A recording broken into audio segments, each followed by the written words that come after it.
What's going on to all my gamers and gamers? This your boy Kano, the brutally honest gamer, and I'm back with another video. Let's get it. Let's go.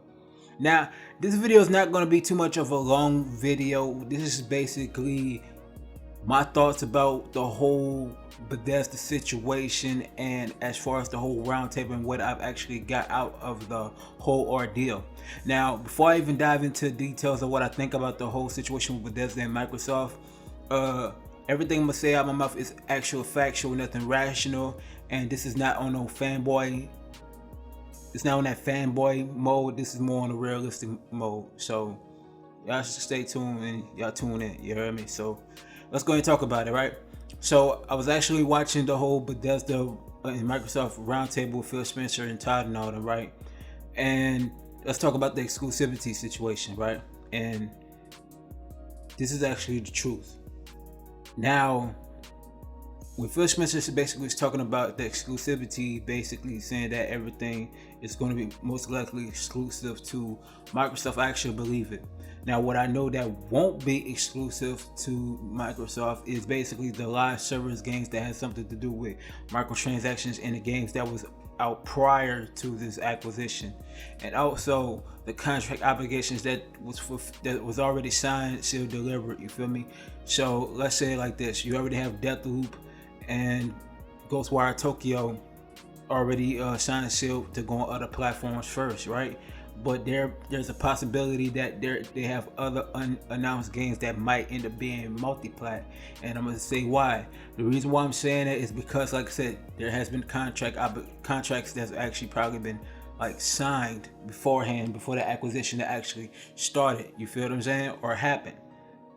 So, and there's another possibility, like the other games like the Indiana Jones, the Rage, the upcoming games for Crane Studios, all that is going to be exclusive to Microsoft. But I say about 90% of their games will be exclusive to the Xbox ecosystem, but the 10% is going to either be the live service games or the games that's already been signed for contract obligations. You feel me?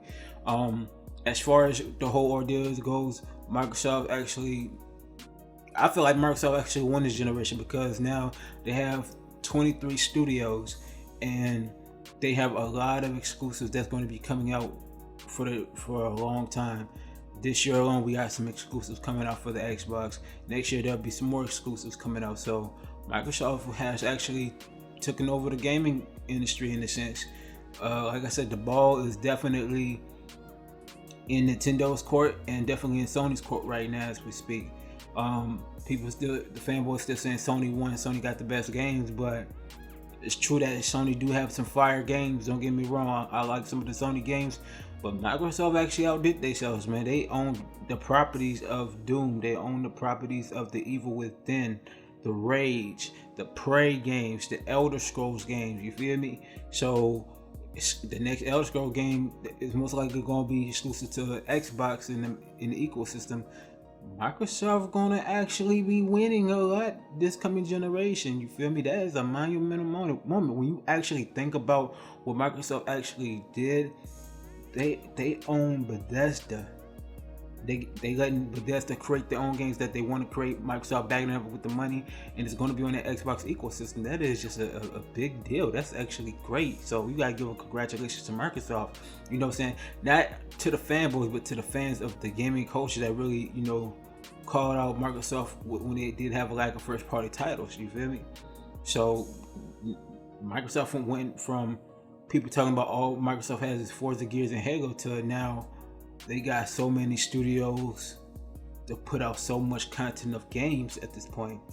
And like I said, when it comes down to Bethesda, some of these games might go multiplayer because of contracts that's already been signed prior to the acquisition. So, you know, you might hear of a game that might be announcing it's going to be on Xbox and PlayStation, and people get mad about it. Just think about it.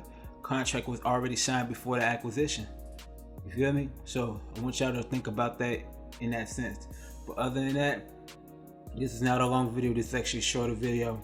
Comment below, what do you like about this acquisition, how you feel about it. You feel me? And I'm leaving it on that note. Make sure you like, share, and just hit the notification bell for when I drop videos. You dig? I'm out. Peace.